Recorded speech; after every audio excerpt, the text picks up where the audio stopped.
So, Gifty wants to know which dance move she should end 2020 with. You know, there's that dance where it's like you are chopping meat and dodging scorpions. Yeah. You should try that one. Anyway, my goodness, we've made it to the end of this confounded year. I bet you're thankful to God for keeping you alive to see the 31st of December 2020, aren't you? I'm sure all of us who believe in God certainly see this as yet another example of His grace, which we don't deserve. A random act of benevolence which we haven't earned but have been granted free of charge. Now, I agree with the fact that being alive today is an act of grace, but as to the randomness of it, well, I have a slightly different perspective for your consideration. What if your survival is not a coincidence?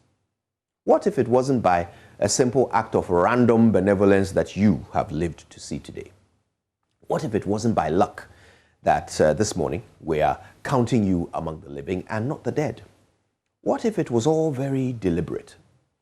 You see, no matter where you are, at home, at work, in the car, wherever you are right now, just take a look around you. You'll notice patterns in how God created everything. There is always a balance between all things and a purpose for all things. From the tiniest ant to the largest whale, from the smallest atom to the widest ocean, from the most minute molecule to the most magnificent mountain. Every plant, animal, and organism is playing a role in keeping the world turning perfectly on its axis. Every fragment of this planet is playing a unique and irreplaceable role in keeping us all alive. Remove just one element, and we all come crashing down. I talked about this earlier this week, I think it was on Monday, and then I later discovered it was Albert Einstein who famously said, and I can now quote, "If the bee disappeared off the face of the earth, man would only have 4 years left to live."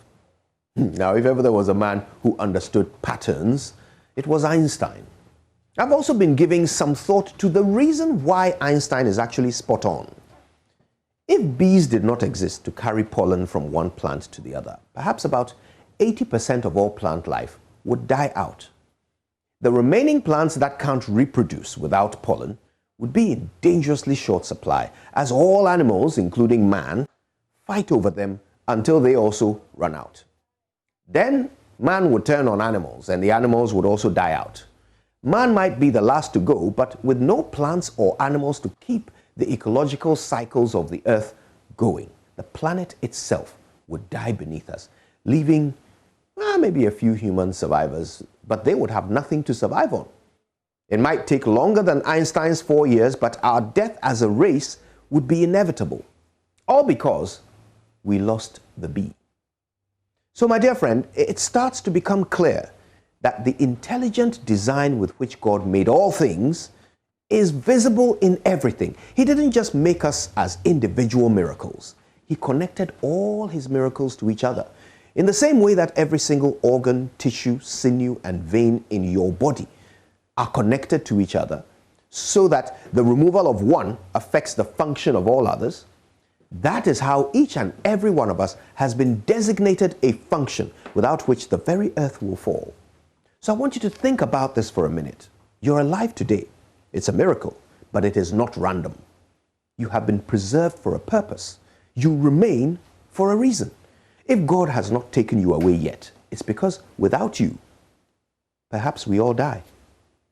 That is the thought I would like you to approach this week, this year with.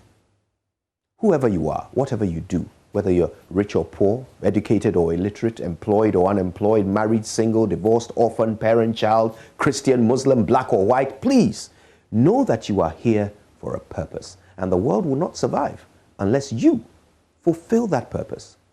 That makes you the most important human in the world. Act accordingly. My name is Kojo Yankson, and God's plan cannot work without me.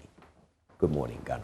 Oh, good morning, Kojo Yankson. Thank you for this beautiful message of motivation. I'm happy that we're ending the year with this, entering another year. Yes, indeed. We're there. Yes, indeed. And it's I didn't know Kojo could preach. But actually, I mean, Kojo is not your typical, religious, spiritual guy. But he can, he's got the anointing. He's just not making